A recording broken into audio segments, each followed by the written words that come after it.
Luego de su llegada a Buenos Aires en 1812, San Martín comenzó a perfilarse como uno de los mayores impulsores de la independencia de América. San Martín llega al Río de la Plata y ofrece sus servicios. Tenía que demostrar su adhesión incondicional a la revolución. San Lorenzo es en Chico lo que va a suceder después en Chacabuco, en Maipú. Tras la victoria de San Lorenzo, el triunvirato decidió encargarle el mando del Ejército del Norte, por entonces comandado por Manuel Belgrano. Belgrano triunfa en Tucumán y Salta, penetra en el Alto Perú, hoy Bolivia, Vilcapugio y Ayohuma. Al producirse la derrota de las tropas en los campos de Vilcapugio y Ayohuma, en el Alto Perú, las fuerzas de Belgrano dejaron un extenso territorio otra vez en manos de los realistas y un futuro incierto para la campaña libertadora. San Martín sabía perfectamente que por ese lado no se iba a cumplir con el propósito de alcanzar la independencia. El objetivo tenía que ser Lima. Y la forma era desde Chile en una operación anfibia. Chile era un trampolín, que quien dominase le permitía amenazar al otro mientras mantenía su corazón, su hinterland, protegido. La ofensiva para San Martín era por el lado cordillerano. Y ahí viene el gran drama, que era montar un ejército y cruzar la cordillera.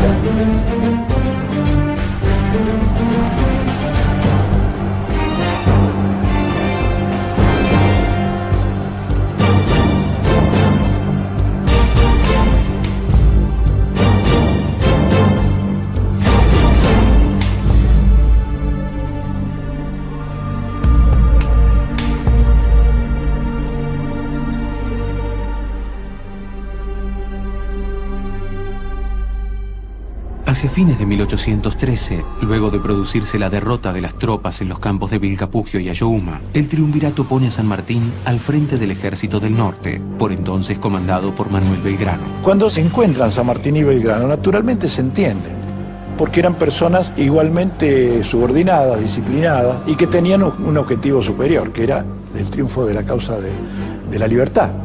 Belgrano se pone a las órdenes de San Martín y le transfiere el mando en el encuentro de la posta de Yatasto. San Martín habla con Belgrano y Belgrano le dice que por el norte va a ser muy difícil llegar al Perú, imposible. Y entonces allí es donde San Martín organiza perfectamente su plan continental. ¿En qué consiste el plan continental? En armar un pequeño ejército bien armado y pertrechado y bien entrenado en Mendoza. De allí cruzar la cordillera, tener un gobierno amigo en Chile, dice en su plan original, porque todavía Chile es independiente, no ha sido invadido cuando él idea el plan continental, y cruzar desde Chile el Océano Pacífico para atacar la capital del Virreinato del Perú, Lima, directamente al corazón del poder español en América. Hacia el año 1800, el general escocés Thomas Mayland diseñó un plan para capturar Buenos Aires y Chile. José de San Martín pudo haber conocido los pormenores de este plan durante su estadía en Londres en 1811. Hay mucha gente que prefiere esta idea que dice que el plan continental solo pudo haber surgido del genio de San Martín. Lo cierto es que tiene semejanza con otros planes anteriores que andaban dando vuelta en el mundo militar de la época, los cuales, básicamente preparados por Inglaterra, estaban orientados a quitarle a España parte del imperio colonial en América. No tengo dudas que debió haber tenido acceso y debió haber revisado todos los antecedentes. Y yo insisto en esto, hay una enorme diferencia entre imaginar un plan como el continental y ejecutarlo. El gran mérito de San Martín, en todo caso, fue la ejecución. Luego del encuentro con Manuel Belgrano y la elaboración del plan, San Martín acordó con Martín Miguel de Güemes la defensa de la frontera norte y comenzó a preparar una futura estrategia militar mientras se retiraba a reponer fuerzas en la provincia de Córdoba.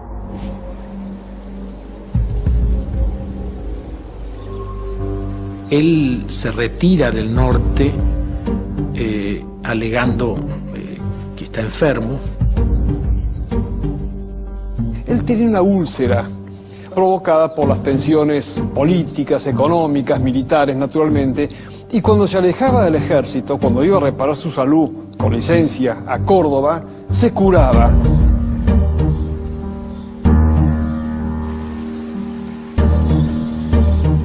algunos historiadores han discutido si en realidad fue un ardid o realmente fue una manifestación de esos problemas de salud que tenía San Martín. En realidad sí está documentado que es uno de los tantos episodios de su enfermedad y que encontró en el clima de Córdoba y en esos meses de descanso la fuerza para encarar todo el proceso que vendría después, que también le insumió muchísimo esfuerzo y mucho costo a su salud.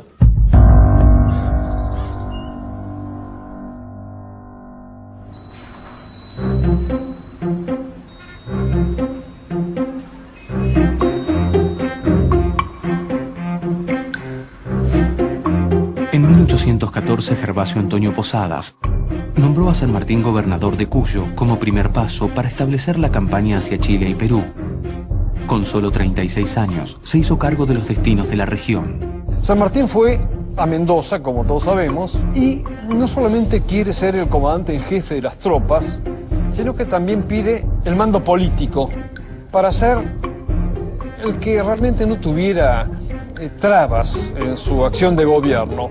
San Martín, cuando se hace cargo de la gobernación e intendencia de Cuyo, tiene que poner en movimiento una economía para la guerra, pero de una forma tal lo hizo que sentó las bases del desarrollo económico posterior cuyano. Como gobernador de Cuyo, San Martín inicia una gestión dedicada a la organización política y militar del territorio, al tiempo que establece bases para el desarrollo económico y cultural de la región. Impulsa la industria vitivinícola, la enseñanza, el comercio y las artes, regularizando también la administración de justicia y la recaudación fiscal. De este modo, en poco tiempo San Martín se ganó el respeto de la ciudadanía y con él, el apoyo y los recursos necesarios para organizar el ejército de los Andes.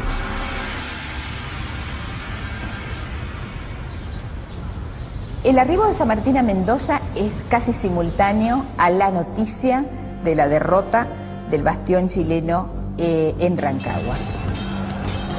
Desde 1810, Chile se encontraba bajo el mando de un gobierno patriota. Las diferencias entre sus principales caudillos, José Miguel Carrera y Bernardo O'Higgins, impiden el sostenimiento del poder patriota y las fuerzas de O'Higgins son derrotadas en octubre de 1814 en la batalla de Rancagua. Se sospecha de que por estas diferencias que ellos sostenían, es probable que eso haya sido la causa de que O'Higgins terminara perdiendo la batalla y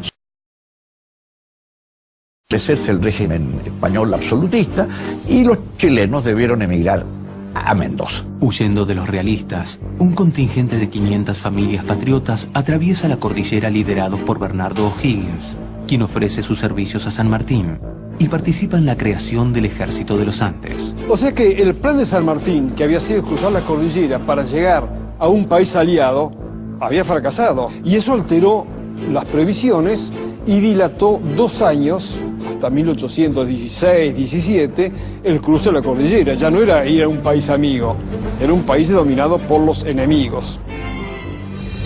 1814. En el mes de noviembre, San Martín crea el batallón número 11 de infantería, a lo que suma 2 compañías procedentes de Buenos Aires. 1815. En enero, la llegada al poder de Carlos María de Alvear frena el apoyo de Buenos Aires, y los 400 hombres de que dispone hasta el momento no alcanzan para cubrir las expectativas de la empresa que San Martín se propone. El reclutamiento de hombres fue realmente intenso.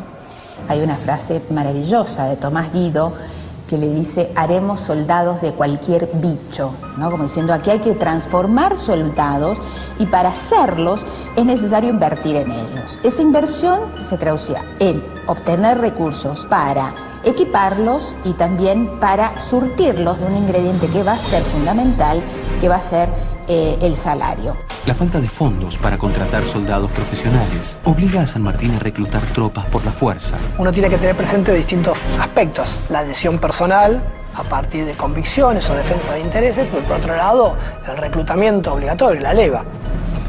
La leva consistía en el reclutamiento forzoso, implicando la incorporación al ejército de todos aquellos considerados marginales, vagos, desertores y aquellos que todavía conservaban su condición de esclavos. La subida del tono y el endurecimiento va paralelo a la formación del ejército. A fines de 1816, aquel que no se presente será directamente sorteado o directamente castigado con 5 años en la fuerza de línea. Así que el que no vaya voluntariamente a formar las milicias directamente pasa 5 años a la fuerza de línea. Ahí San Martín tiene una política de, por momentos, de fuerte coacción y por momentos de búsqueda de adhesión. Como todo gobierno exitoso, tiene una mezcla de coerción y de consenso, y ahí se ve la habilidad política del que la lleva adelante. 1814. Fernando VII vuelve al trono de España y restaura el sistema absolutista. 1815. En junio se produce la derrota definitiva de las fuerzas napoleónicas en la batalla de Waterloo. 1815. Al finalizar el año, la corona española ha logrado sofocar los movimientos insurgentes en México y Nueva Granada. Solo el sur del continente permanece libre. Paralelamente a la formación del Ejército de los Andes, se estaba desarrollando en Tucumán un episodio sumamente importante y en el que San Martín tenía un gran interés, que era el Congreso General Constituyente.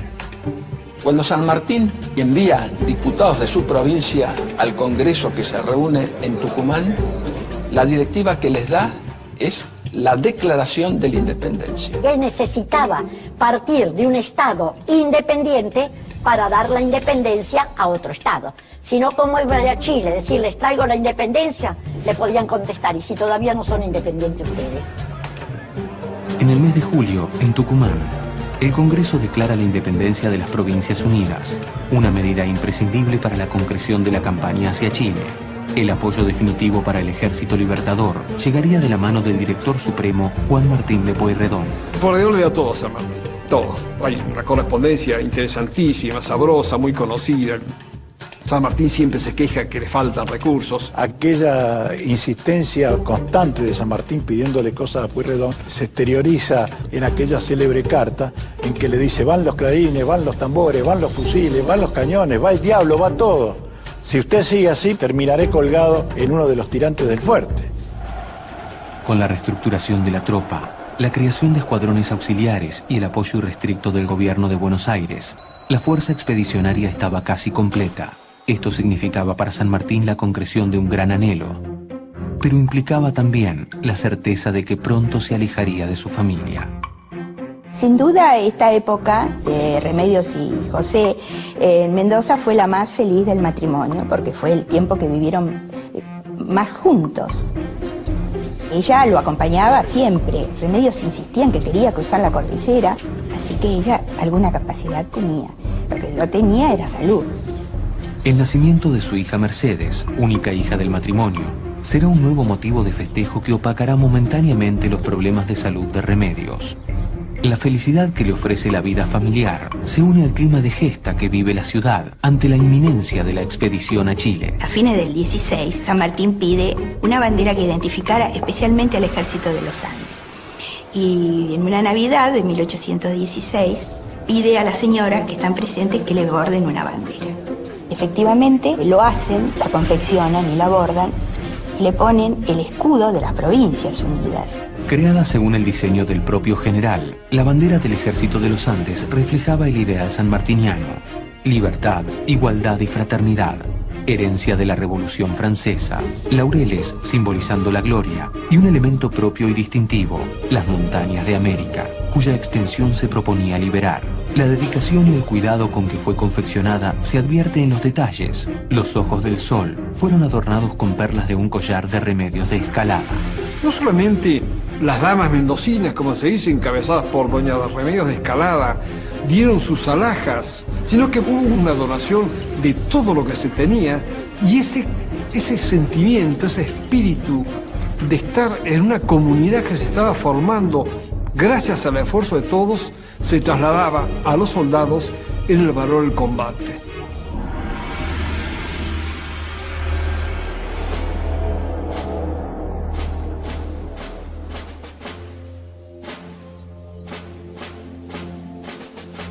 En septiembre de 1816, San Martín determina el traslado de la totalidad del Ejército de los Andes al campo de instrucción de El Plumerillo. Solo queda exceptuado de la medida el batallón de cazadores, que permanece en San Juan.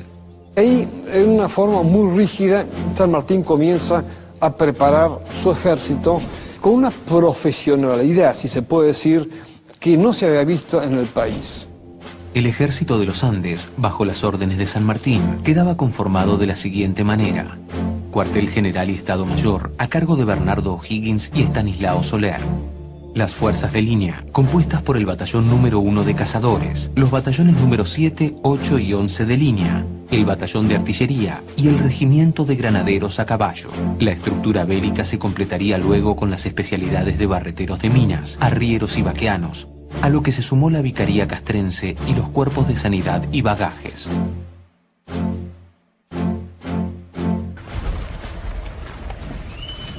San Martín creía que con 4.000 hombres podía cruzar los Andes. En Chile, el presidente Marcó el Pont tenía el doble de tropas de San Martín.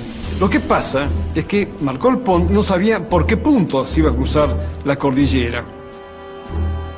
La estrategia de San Martín para equilibrar sus fuerzas con las del adversario se inició preparando el terreno para la invasión, un plan de espionaje y tácticas de encubrimiento, conocido como la Guerra de Zapa. La Guerra de Zapa tiene que ver con hacer incursiones por la cordillera, sobre todo orientadas a ¿qué? A disminuir los posibles o eventuales apoyos que podían dar las poblaciones a el ejército realista. En este contexto juega un rol muy trascendente Manuel Rodríguez. Manuel Rodríguez había sido enviado por San Martín como su jefe de inteligencia acá a Chile y al mismo tiempo para hacer una activa guerra de Zapa, vale decir, desorganizar las fuerzas realistas de forma tal de que no pudieran concentrar el total de sus medios en el punto del cruce. Y es sabido que engañaba a Marcó el Pont, como por ejemplo el famoso parlamento que tuvo con las tribus pehuenches en el sur.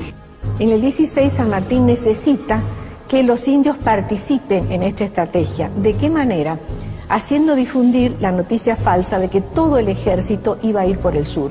Porque de ese modo Marcó del Pont distribuía tropas a lo largo de la cordillera hacia el sur y dejaba más desguarnecida Santiago, que era el objetivo de las dos columnas principales. La actividad de espionaje es un recurso que San Martín utiliza para asegurarse la victoria y a partir de esto, y según él mismo decía, economizar el recurso que él consideraba más valioso, que era la vida. San Martín no libró muchas batallas, pero fueron decisivas las que libró. El 5 de enero de 1817, la bandera es jurada solemnemente en la catedral. Y también San Martín convierte como patrona de su ejército a la Virgen del Carmen de Cuyo, a la cual le entrega su bastón de mando y encomienda la protección del ejército próximo a partir.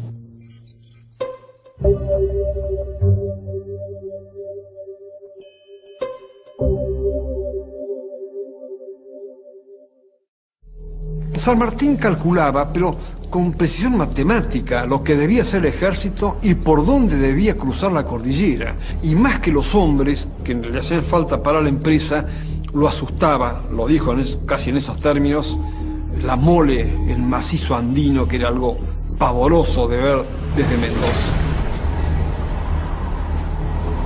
Ante la inminencia del cruce de los Andes, es bueno preguntarse qué dificultades ofrecía el terreno por donde debían transitar las tropas libertadoras. Era cruzar una de las más altas cordilleras del globo, quizá la más alta en ese momento que se podía cruzar porque los Alpes son más bajos y los Himalayas eran absolutamente inaccesibles. O sea que en esa época era la cordillera más alta del globo que podía llegar a ser cruzada. Pero no tenía caminos perfectamente hechos ni perfectamente marcados por los cuales cruzar, sino que había que ir haciendo la senda por lechos de ríos y había que llevar el ejército por caminos de cornisa de cordillera, básicamente pasos de mula. San Martín ya había hecho explorar estos caminos, él mismo inclusive se había ocupado, y anotar minuciosamente dónde había pasto, dónde había agua, dónde había leña, porque a partir de allí había que determinar los puntos donde el ejército debía acampar.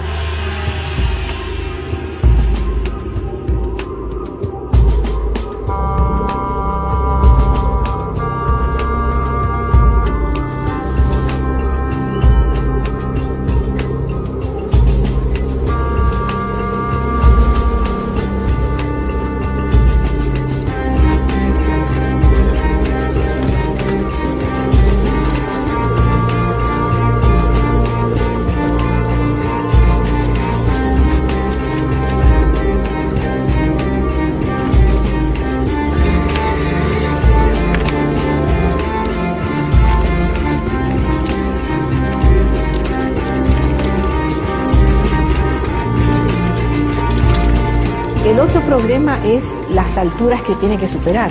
La cordillera frontal y la cordillera del límite en Mendoza y San Juan son la parte más alta. Había que hacerlo en el mes de enero. Ya en el mes de marzo, abril comienzan las nevadas y ya prácticamente en abril se cierran los caminos cordilleranos. Cosas había que tenerlas en cuenta en cuanto al territorio y al tiempo de cruzar la cordillera. Pero estaban los otros problemas, el que afecta a los hombres. La indumentaria de los soldados durante el cruce era similar a la utilizada por los arrieros de la época. A modo de cama se utilizaba la montura. Como complemento del uniforme, la tropa fue provista con elementos para combatir el frío. San Martín dispuso que se repartieran ponchos e hizo fabricar con cuero de res unos tamangos altos, indicando que se recogieran trapos de lana para forrarlos, pues según él, la salud de la tropa es la poderosa máquina que bien dirigida puede dar el triunfo y el abrigo de los pies es el primer cuidado. En lo que respecta a la alimentación, San Martín llevó ganado en pie para faenar en los momentos en que el ejército acampaba en la alta montaña, y después lo que llevaban como alimentación era el charque, la carne salada secada al sol y preparada con sal, que eso se cargaba en barriles o en petacas de cuero, y cuando se llegaba al campamento se prendían las fogatas, se realizaban los que se llamaban guisos valdivianos, porque se habían inventado o eran comunes en Valdivia, en el sur de Chile, este tipo de guiso especial. Se preparaba esa especie de sopa espesa que se le llamaba valdiviano, hecho con charqui, o sea, la carne seca, molida, y luego se le ponía grasa, agua y ají, y entonces esto era el caldo que ellos tomaban. Se había calculado el llevar cebollas, tanto para los animales como para los hombres, porque combatía la puna, el soroche. El apunamiento o soroche normalmente provoca cefaleas, náuseas, trastornos del sueño y debilidad. A partir de los 1500 metros de altura comienzan a aumentar el ritmo cardíaco y respiratorio. Gran parte de la travesía del Ejército de los Andes se llevó a cabo entre los 2500 y los 4000 metros de altura. La mayoría de la iconografía escolar muestra a San Martín cruzando a caballo, pero es un ícono escolar para lámina de colegio y no es la realidad. La realidad es que había que cruzar en mula. Los caballos iban detrás y custodiados por milicianos de Mendoza que estaban encargados de proteger y cuidar a los caballos. Tenían que llegar sin carga, sin cansarse y listos para el combate. Y porque San Martín sabía que cuando llegara al otro lado de la cordillera, inmediatamente se iba a encontrar con el enemigo e inmediatamente tenía que pasar a la acción. En diciembre de 1816, los efectivos de todas las unidades de línea, servicios y tropas auxiliares del Ejército de los Andes arrojaban un total de 5.423 hombres. Disponía además de 18 piezas de artillería, 1.500 caballos y 9.280 mulas.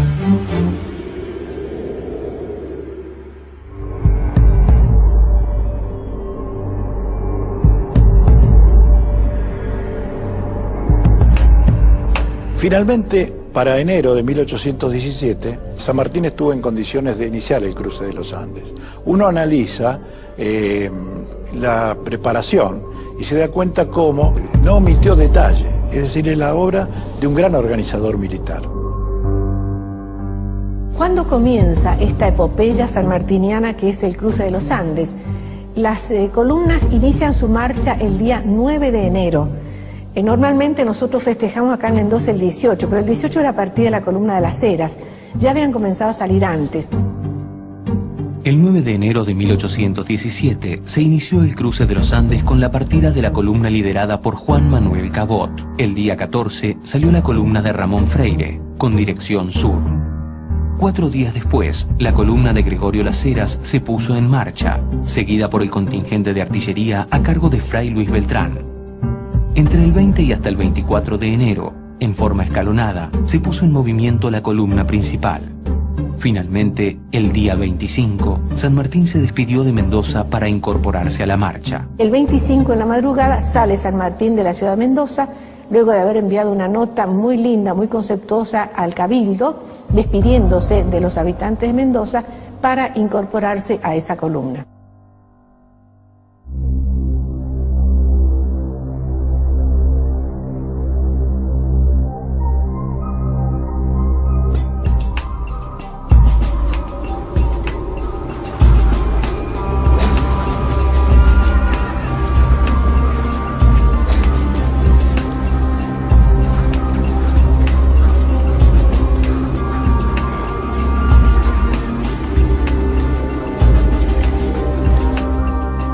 La separación de su ejército en 6 columnas permitiría a San Martín encontrar una resistencia menor para las 2 integrantes de la división principal, que cruzaba la cordillera a la altura de Santiago. 2 columnas auxiliares al sur y otras 2 ubicadas al norte completarían la estrategia de dispersión de las fuerzas realistas. El presidente de la audiencia de Santiago de Chile, que era Marco del Pont, necesitaba ser distraído para que él no supiera por dónde iba a ir el golpe principal. Entonces San Martín inventó un plan con 6 columnas, 2 al norte, 2 al sur y 2 en el centro, una por Los Patos y otra por Uspallata. San Martín divide su grueso en 2 columnas. La de Uspallata, más al sur, la va a mandar el coronel Juan Gregorio de las Heras. Y por el paso de Los Patos, más al norte de Uspallata, mandaba este cuerpo el general Miguel Estanislao Soler, su jefe de Estado Mayor, llevando como retaguardia, refuerzo, al brigadier chileno Bernardo O'Higgins. Trabajó con 2 columnas principales hacia el Valle de Aconcagua, por Los Patos y por Uspallata, pero generó columnas auxiliares cuya misión específica era ayudar a que las fuerzas realistas no pudieran saber el punto exacto por donde venía el grueso del ejército. Estas columnas auxiliares del norte y del sur tenían objetivos muy concretos. Coquimbo y La Serena, Copiapó por el norte, y en el sur era la ciudad de Talca y San Gabriel, que son más o menos cercanos. De este modo se caía de sorpresa sobre estos lugares y el factor sorpresa era fundamental para lograr la batalla decisiva que San Martín sabía que iba a ocurrir poco después del cruce.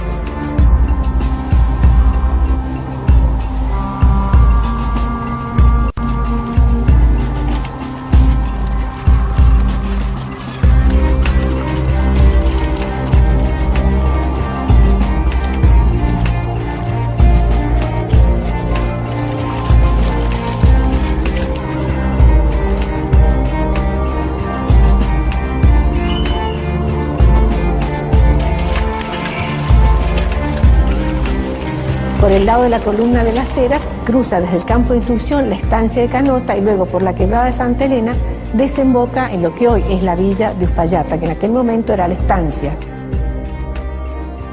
La columna de las Heras acampa en la estancia de Uspallata. Ahí estaba la posta de Uspallata, que era la que jugó también un papel fundamental porque tenía que recibir las comunicaciones que mandaba o Soler o San Martín desde la columna principal para avisar a las Heras que avanzara o retardara la marcha de acuerdo con el itinerario que iba haciendo la columna principal para que las 2 desembocaran al mismo tiempo ya del otro lado de la cordillera.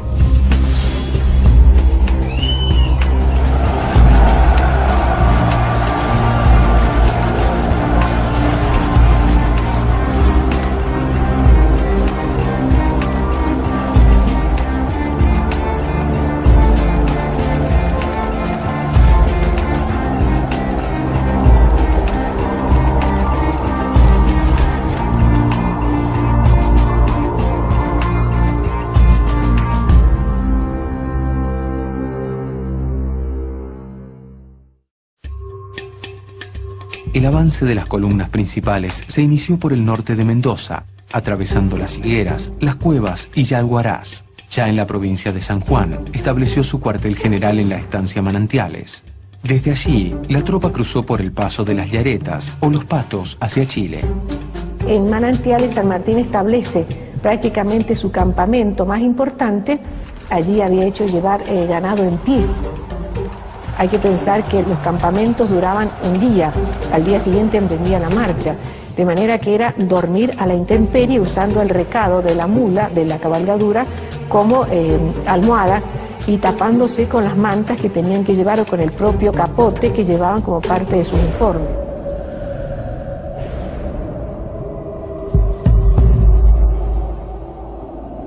Entre el mes de enero, que se inician las acciones, los avances de la columna sanmartiniana, y el 8 de febrero, que se llega al Valle de Aconcagua, suceden algunos pequeños combates, escaramuzas, tiroteos, que muestran que el ejército de San Martín es agresivo y que viene decidido a cruzar la cordillera y a no tener problema ninguno. Salvo un contraste muy ligero, porque eran choques de pocos efectivos de uno y otro lado, fueron éxitos de las tropas independientes. Tenemos la sorpresa a la Guardia de Picheuta el día 24 de enero y al día siguiente el combate de Potrerillos, cuando Las Heras, que está en Uspallata, manda un destacamento a las órdenes de Enrique Martínez, que se enfrenta con los españoles en Los Potrerillos, en la zona de Punta de Vacas.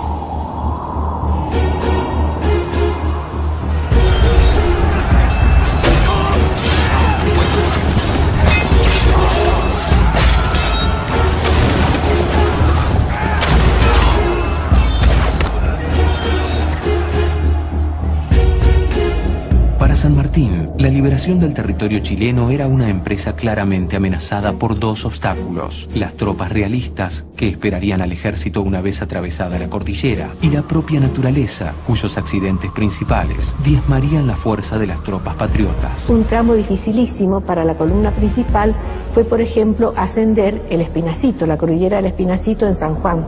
Recordemos que el nombre era el Espinazo del Diablo, un lugar dificilísimo de más de 5.000 metros de altura, donde O'Higgins, que es el que manda el parte a San Martín, le dice que va a descansar porque los hombres, después de haber hecho ese cruce, están sumamente fatigados, por lo tanto necesita reponer energías por las dificultades que ha presentado el cruce de esa cordillera.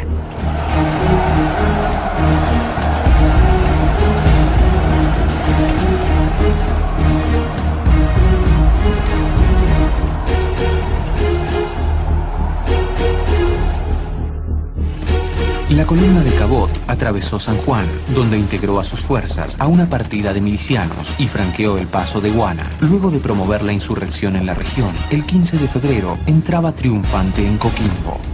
Por el extremo norte, el ejército de Manuel Belgrano destacó un contingente de milicianos e infantes dirigidos por Celada y Dávila. Atravesando el paso de Comecaballos, sorprendieron a la avanzada realista y el 13 de febrero tomaban Copiapó. El capitán Lemos, junto a un pequeño grupo, alcanzó la guardia de San Gabriel sin encontrar resistencia. El coronel Freire, por su parte, atravesó el paso de Planchón y arribó a Talca, sublevando las poblaciones del sur. La columna Las Heras, luego de acampar en Uspallata, libró acciones en Picheuta y Potrerillos y atravesó el cordón limítrofe el día 1 de febrero, librando un combate en Guardia Vieja. La división principal del ejército, liderada por San Martín, cruzó la cordillera el 2 de febrero y encontró al enemigo en Achupallas y Las Coimas. Una semana después, las dos fracciones unificaron sus fuerzas en el campamento de Curimón.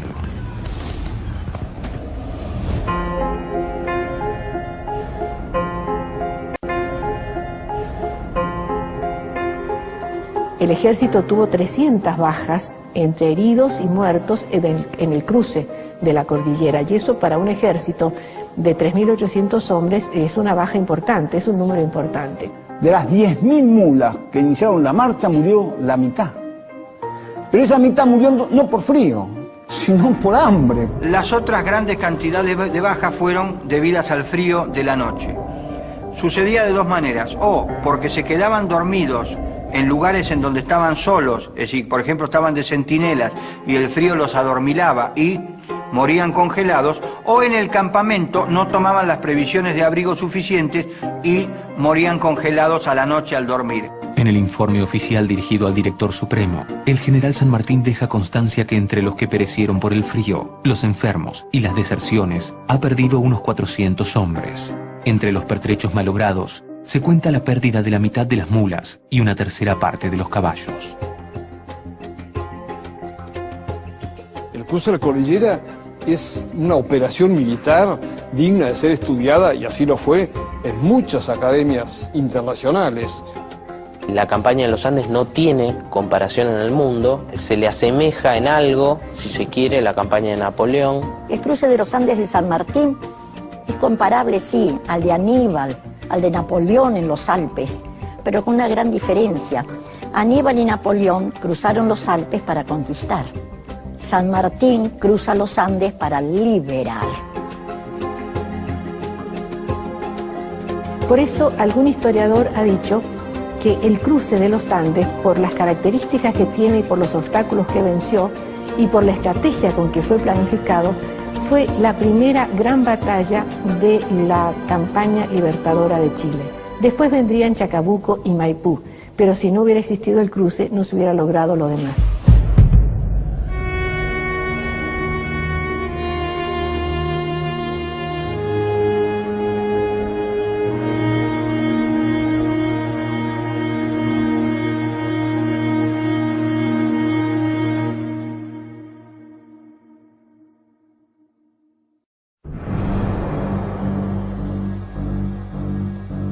Cuando Marcó del Pont, la autoridad realista en Chile, advierte que el grueso del ejército pasa por Los Patos, ya es tarde. No se puede volver para atrás. No está claro hacia dónde se va, pero está muy claro que hacia atrás no se puede volver. Había un lugar donde San Martín había previsto que ahí iba a dar la batalla, que es la cuesta de Chacabuco. San Martín había planeado un ataque frontal. El aferramiento es cuando yo inmovilizo una fuerza para poder caer sobre el flanco de ella. Brigadier Maroto, hágase cargo. Yo le voy a mandar los refuerzos posibles. Y le va 2.000 hombres. San Martín traía 3.500. Cuando Higgins llega a la cuesta, en vez de ver las fuerzas realistas varios kilómetros al sur, los tiene a una distancia bastante menor. Era tremendamente difícil, después de todos esos años, estar frente al enemigo y no atacar.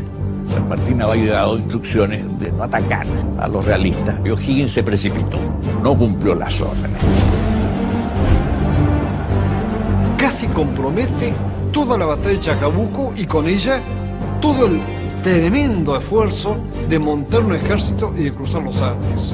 De la fuerza total realista llegaron a Santiago menos de 200 hombres. El resto cayó prisionero, murió en el campo de batalla. Chacabuco es la culminación de un pensamiento político militar de San Martín.